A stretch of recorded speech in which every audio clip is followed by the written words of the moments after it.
Amazing Couples by Victor Yap and Doris Monk. Chapter 14. Be the World to One Person. Esther Chapter 2. Once a frog fell into a deep pothole and could not get out no matter how hard he tried to jump out. Even his friends could not get him to muster enough strength to jump out of the pothole. After a number of futile attempts, they gave him up to his expected fate. But the next day they saw the frog buddy bounding around just fine.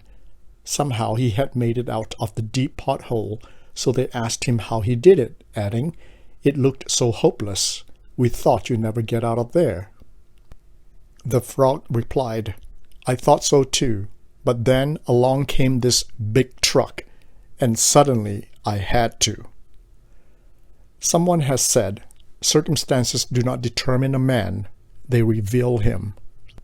The immigrant Mordecai and his native-born cousin Esther were out of the comfort zone, deep in foreign soil, and faced problems and challenges they never expected.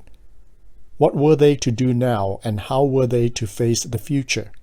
By involvement or isolation, inclusion or exclusion, participation or prohibition in new surroundings, with new people and new roles.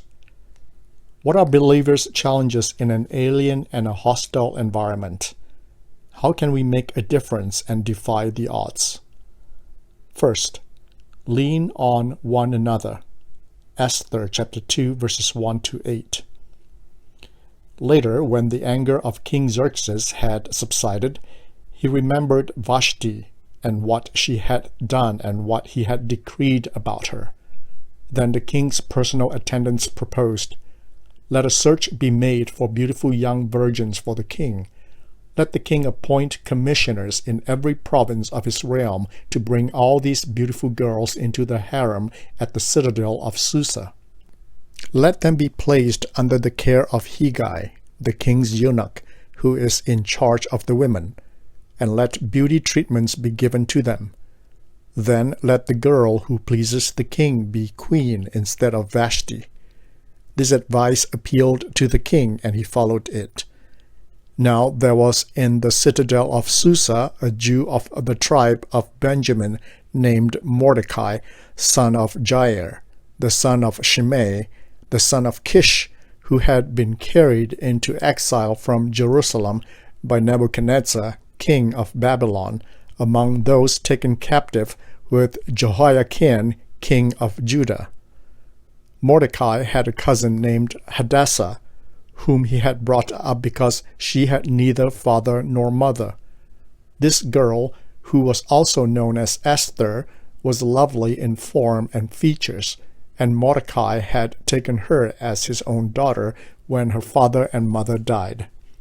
When the king's order and edict had been proclaimed, many girls were brought to the citadel of Susa and put under the care of Hegai.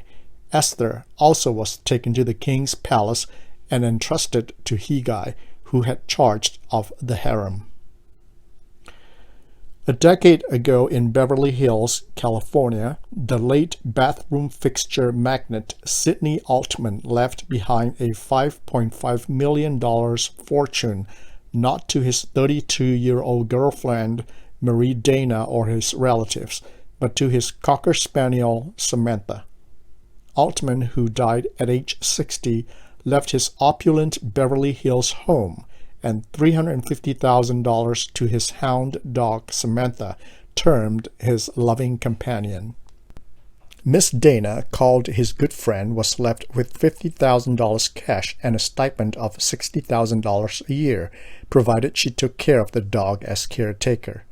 Upon the 15-year-old dog's death, the will stipulated, "The arrangement with Marie Dana is cancelled, and I wish the house to be sold and the money distributed to charity."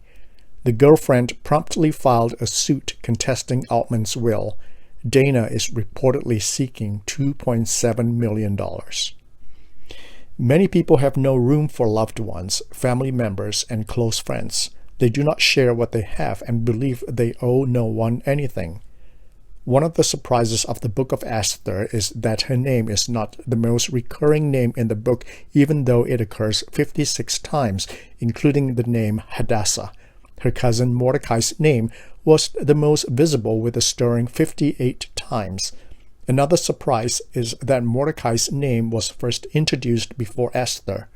Why was Mordecai so special and given that much coverage?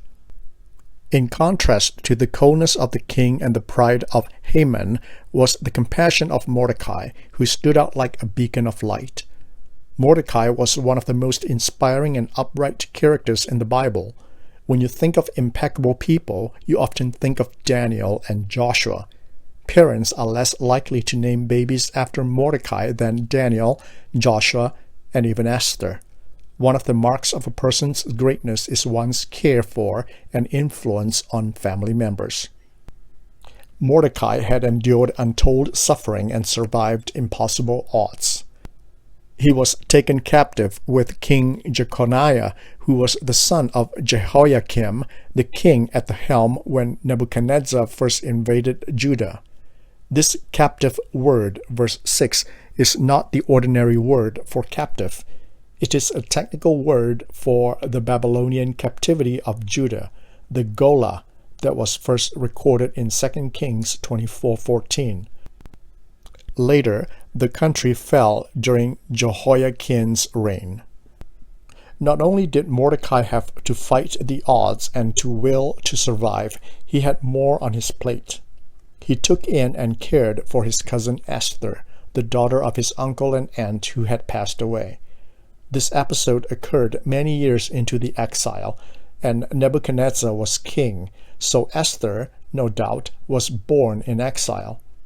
Esther was an orphan, but Mordecai was not that much better either. Probably he too was without parents. Why he was taking care of Esther is understandable. Esther was probably a young girl when her parents died. They were in a foreign country. He was in the country longer than any of his countrymen since he was in the first group exiled. Further, he was a man, so he could use his hands and head to survive without being harassed.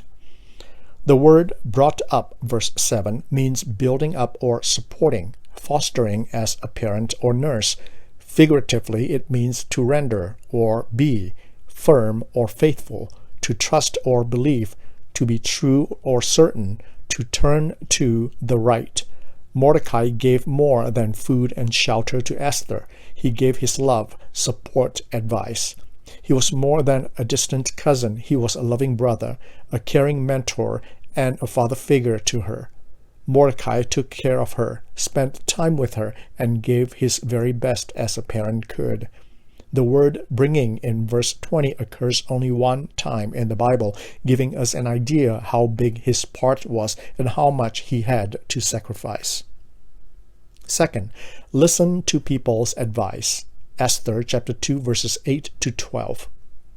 When the king's order and edict had been proclaimed, many girls were brought to the citadel of Susa and put under the care of Hegai. Esther also was taken to the king's palace and entrusted to Hegai, who had charge of the harem. The girl pleased him and won his favor. Immediately he provided her with her beauty treatment and special food. He assigned to her 7 maids selected from the king's palace and moved her and her maids into the best place in the harem. Esther had not revealed her nationality and family background because Mordecai had forbidden her to do so. Every day he walked back and forth near the courtyard of the harem to find out how Esther was and what was happening to her. Before a girl's turn came to go into King Xerxes, she had to complete 12 months of beauty treatments prescribed for the women, 6 months with oil or myrrh, and 6 with perfumes and cosmetics. While I was preparing this sermon, someone rang my house door twice. A man with a notepad containing carpet cleaning brochures was standing at the door. When he saw me opening the blinds, he said, "Open the door, open the door." I waved no to him as I do to the pest control salesman, the security alarm salesman, and other salesmen at my door, since it was difficult to shout through the wooden door and glass window. He said, "You are not even going to open the door, are you?" I said, No, thank you. He did not even bother to show me his product or leave behind a flyer. He left in disgust. I was bothered. Was I wrong or rude? So I looked up police websites that posted this: if a stranger is at your door, advice. Never indicate you are home alone. When home alone, never open your door to a stranger. Use your wide-angle viewer to see who is at the door. Do not open the door to anyone you do not know without first verifying the person's identity. This includes police officers, repairmen, deliverymen, or salespersons, and political or charity volunteers. Ask to see identification. Have the person slip his identification card under the door. If you have any doubts about the person, look up the telephone number in the telephone directory and call the company or agency the person claims to represent. Do not rely on telephone numbers given to you by strangers at your door. The telephone number they give you could be an accomplice. Do not open the door to a stranger requesting help or the use of your telephone. Offer to make the telephone call yourself while the stranger waits outside. When a package is delivered, ask that the parcel be left outside the door. Receipts that require a signature can be slipped under the door. Open the door and pick up the package only when you are positive the delivery person has left. Never allow a stranger into a security entrance. This includes someone asking to leave a package or a note for a neighbor. Children should be trained not to answer the door. A parent or a guardian is one who is never tired of saying, "Be careful" or "Be cautious." Nag or lecture if they have to. Nowadays, one is never too careful with strangers, neighbors, or even with acquaintances. The Chinese say, "Do not harbor a heart injurious to others, but do not harbor a heart free of caution of others." That was what Mordecai believed in. Mordecai did not have an agenda in telling Esther not to reveal her nationality and family background, but he was concerned others would have an axe to grind against the Jews.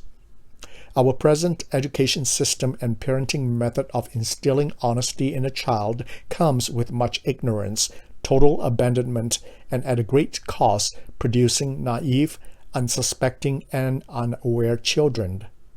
That's why we have kids and youth and even adults telling someone they do not know on the internet everything about themselves, their family, and their all. Honest, but not smart. In fact, it is totally irrational, extremely dumb, and downright dangerous. Note that Mordecai did not tell Esther to lie about her race and even birthplace. He simply instructed her not to give more information that was required of her in the competition than what was required of other contestants. She did not have to talk about her parents, her relatives, and her religion if the rules were mute. Telling everything is not wise. It is folly. It is such a secular lie and a philosophical deceit to have to tell everything, all the sickening, tasteless, and crass details, all that's not fit to print in order to be an honest person. That is the message of Hollywood and the media, but it is an ideology, not truth. Mordecai anticipated that sick and bigoted people could use her background to their advantage to disqualify, smear, or even harm her. She would not have the opportunity to answer her critics and make her case. She could end up losing her focus and losing precious sleep. The second thing about the wisdom of Mordecai's words is that the time was not ripe. It was not a secret per se to begin with. A family secret binds people to unreasonable and blind loyalty to a falsehood, but Esther's race was not a shame. There were no skeletons in the closet, no scandal in the family, no sin to owe up to. It is, however, wisdom to know what to tell, whom to tell, and when to tell. By the next chapter, Mordecai did not hide the fact that he was a Jew. 3 verse 5. To be fair to Mordecai, he included himself in the forbidden background category. Who would not want to boast if one's cousin was queen of the country or even one of the finalists? I could afford to boast a little if my relative was rich, famous, or successful. Mordecai wanted Esther to look good. He did not want to steal the show. He wanted her to have the credit. His concern was not to instill apprehension and anxiety in her, but to instill alertness and awareness in her. He did not want to control or cripple her. All he wanted was to caution her not to let success get to her head. He did not want her to say, "My cousin said this," or "My relative said that," or "Mordecai said that." Mordecai never asked for any credit in verse 22. Esther named him to the king. So Esther listened and deferred to Mordecai in the area of human judgment. The word forbidden, verse 10, is too serious. It is the normal word for commanded.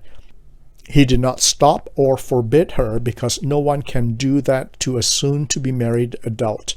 His concern was positive and not negative, protective but not powering. Mordecai's work was never done. He told Esther not for the joy or pleasure of getting on her case, but because he was worried and concerned. Every day he paced up and down the palace doors. The phrase "every day" is day and day, Esther 2:11. The worst thing was not being sure what had become of Esther, verse 11. How long did he have to wait? 12 months and still not a word. Can you imagine how many times he regretted not doing more to stop the contest, and how many times he beat himself to death over what had happened? He did not send Esther to join the contest. He had no choice, verse 8. By the way, he treated Esther like an adult too. He gave her space to make decisions, and she passed the test with flying colors, verse 20, reporting to the king what Mordecai told her when she saw the need to, verse 22. Third, look to God above. Esther chapter 2, verses 13 to 20. And this is how she would go to the king. Anything she wanted was given to her to take with her from the harem to the king's palace. In the evening, she would go there, and in the morning return to another part of the harem to the care of Shashgaz, the king's eunuch who was in charge of the concubines. She would not return to the king unless he was pleased with her and summoned her by name. When the turn came for Esther, the girl Mordecai had adopted, the daughter of his uncle Abihail, to go to the king, she asked for nothing other than what Hegai, the king's eunuch who was in charge of the harem, suggested, and Esther won the favor of everyone who saw her. She was taken to King Xerxes in the royal residence in the 10th month, the month of Tebeth, in the 7th year of his reign. Now the king was attracted to Esther more than to any of the other women, and she won his favor and approval more than any of the other virgins. So he set a royal crown on her head and made her queen instead of Vashti. And the king gave a great banquet, Esther's banquet, for all his nobles and officials. He proclaimed a holiday throughout the provinces and distributed gifts with royal liberality. When the virgins were assembled a second time, Mordecai was sitting at the king's gate, but Esther had kept secret her family background and nationality, just as Mordecai had told her to do, for she continued to follow Mordecai's instructions as she had done when he was bringing her up. A man and the Lord stood by to observe a baseball game. The Lord's team was playing Satan's team. The Lord's team was at bat. The score was tied 0-0, and it was the bottom of the 9th inning with 2 outs. They continued to watch as a batter stepped up to the plate whose name was Love. Love swung at the first pitch and hit a single because love never fails. The next batter was named Faith, who also got a single because faith works with love. The next batter was named Godly Wisdom. Satan wound up and threw the first pitch. Godly Wisdom looked it over and let it pass. Ball 1. 3 more pitches and Godly Wisdom walked because Godly Wisdom never swings at what Satan throws. The bases were loaded. The Lord then turned to the man and told him he was now going to bring in his star player. Up to the plate stepped Grace. The man said, "He sure doesn't look like much." Satan's whole team relaxed when they saw Grace. Thinking he had won the game, Satan wound up and fired his first pitch. To the shock of everyone, Grace hit the ball harder than anyone had ever seen. But Satan was not worried. His center fielder let very few get by. He went up for the ball, but it went right through his glove, hit him on the head, and sent him crashing on the ground. Then it continued over the fence for a home run. The Lord's team won. The Lord then asked the man if he knew why love, faith, and godly wisdom could get on base but could not win the game. The man answered that he did not know why. The Lord explained, "If your love, faith, and wisdom had won the game, you would think you had done it by yourself. Love, faith, and wisdom will get you on base, but only my grace can get you home." What was the secret of Esther's beauty? Why was she successful? How does a finalist win a beauty contest? Because she was beautiful on the inside. Inner beauty trumps external beauty every time because beauty is in the eye of the beholder. Surprisingly, Esther did not win the pageant with a beauty. The word beauty dropped out of the pageant. In fact, the word lovely, verse 7, did not appear again in the book at all.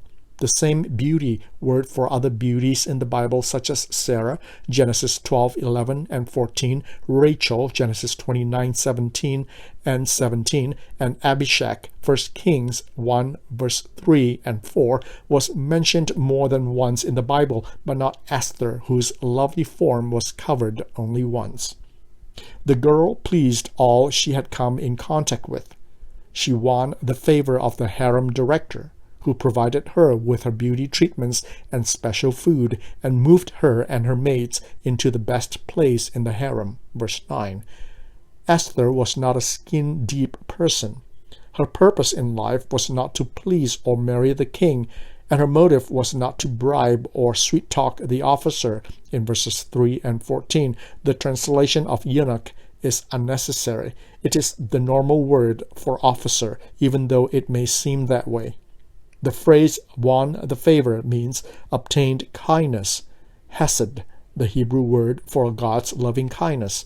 She tapped into the rich vein of the goodness of men, stirred in them the desire to be a kind person, and made herself as one others would feel better in her presence and would have no problem trusting or befriending. In summary, Esther had complete social grace. She had wisdom not to tell all, but had innocence to trust others. Isn't that amazing? Another thing happened to her on the way to the throne. She won the favor of everyone who saw her. I like the original Hebrew word grace better. No, she did no favors for everyone. Unlike people today, especially the young and the impressionable who give their all and do stupid things to be liked. Esther did not resort to such things. The grace she treated others, her good grace in the presence of others, and the graceful way she carried herself before others won the day. Not throwing a tantrum, no feeling of entitlement, never a harsh word. Previously, Hegai favored Esther and speedily, King James Version, served her and moved her to the best place in the harem, verse 9.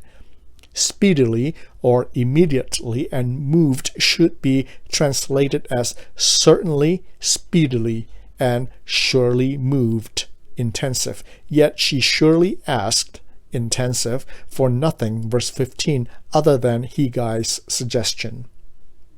Because of who she was inside and in truth, by the time Esther met the king, she had the competition all wrapped up.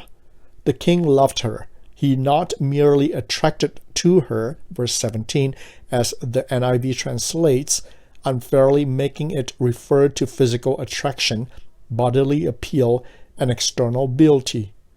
The word is the same Hebrew word for the love men like Isaac, Genesis 24:67, and Jacob, Genesis 29:18, had for their wives, and the word parents such as Abraham have for Isaac, Genesis 22:2, and Jacob have for Joseph, Genesis 37:3. Again, the same words, loving kindness and grace, emerge now in the presence of the king, but in reverse order in Hebrew. She obtained his grace before loving kindness, NIV's approval. In a literary sense and theological level, the writer was comparing Esther and the Israelites' grace or favor with the second chance God gave to men when he spared Noah, who found grace or favor in the eyes of the Lord, Genesis 6:8. Just as Esther 1 was a comparison with Joseph in the new land, Esther 2 was a veiled comparison with the second opportunity Noah received. Conclusion.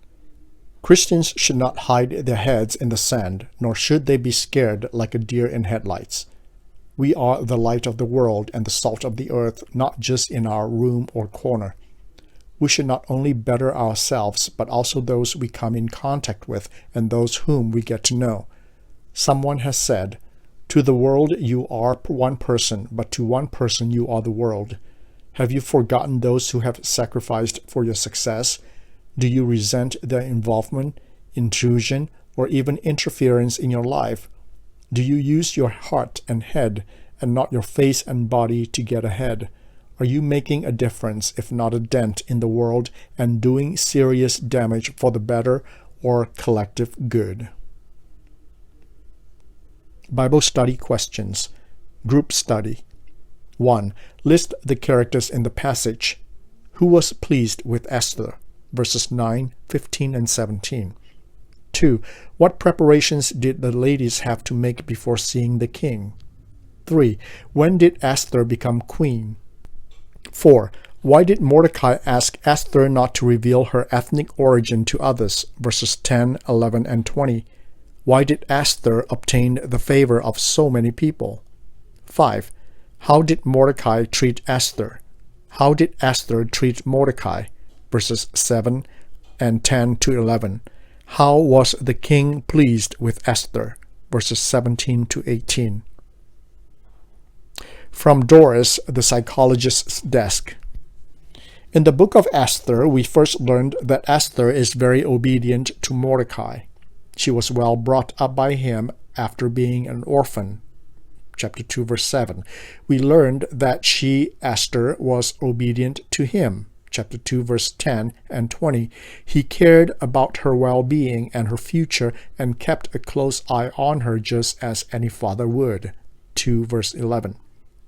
Some of us are fortunate to have a wonderful family of origin where we are well loved and cared for. Our parents are there to support us even after our marriage. Sometimes there is a setback when we become too dependent on our family for financial backup, emotional support, child care, and others. Others who do not have a supportive family of origin may still be emotionally related to the pathologies of the family and remain bounded by the unhealthy family relationships. In Genesis 2:24, "For man shall leave his father and mother and become united with his wife and become one." To cleave to our spouse, we must realize that separating from our family of origin can be difficult. There is a time to move from boyhood to manhood and from girlhood to womanhood. In Esther 4, when confronted with a crisis for her own people, Esther stepped up to become truly a queen. She executed orders, and in chapter 4, verse 17, Mordecai went away carrying all of Esther's instructions, and from then on, there was a role reversal with Esther taking an active role leading the Jews in action. Here are some steps for us to separate from our family of origin. First, commit ourselves to the Lord. Trust and acknowledge the sovereignty of God in our lives. Second, hold to the Lord's love, even if it is lacking in your family of origin. Third, look forward to the Lord's plan. He will make something beautiful of your life. Tips. 1. Understand your family of origin from an adult perspective. Read a book on the subject if there are problems in the family such as divorce, addictions, or substance abuse. 2. Deal with past pains and hurts. Accept them as part of your life and acknowledge His sovereign will. Remember to make a list of all the good things to be thankful for. 3. Re-establish relationships. This may mean rebuilding relationships or establishing a new way of relating to your family members. 4. Regarding your future, think how you may be different as an adult. Group sharing. Bill and Ann had been married for 3 years. They constantly fight over in-laws issues. Ann, an only child, is very attached to her family, and Bill likes the family support. Ann's parents provided the down payment for their current home. They also offer a lot of cash gifts to help out and are very generous to their grandchild. Bill appreciates their help, but sometimes he resents the in-laws controlling everything in the family. He is loosely attached to his family. Bill's father is a traditional man who can be abusive to his wife when drunk. As the oldest in the family, Bill had a lot of responsibilities caring for his younger siblings and sometimes protecting his mother. They still call him whenever there is a crisis, and this wears him out.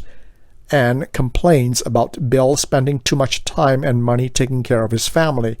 Bill thinks Ann is just a spoiled child who is still dependent on her parents. They both think the other partner lets their own family make decisions. How can Bill and Ann turn to God in this situation? How can we help Bill and Ann make some changes, particularly in decision making? Couples sharing. Complete the sentences and share with your partner. When I was a boy or girl, what I loved most about my family was. When I was a girl or boy, what I disliked most about my family was. In our marriage, I feel like a small girl or boy when. In our marriage, I feel like a mature adult when. One gift I bring from my family of origin to my current family is.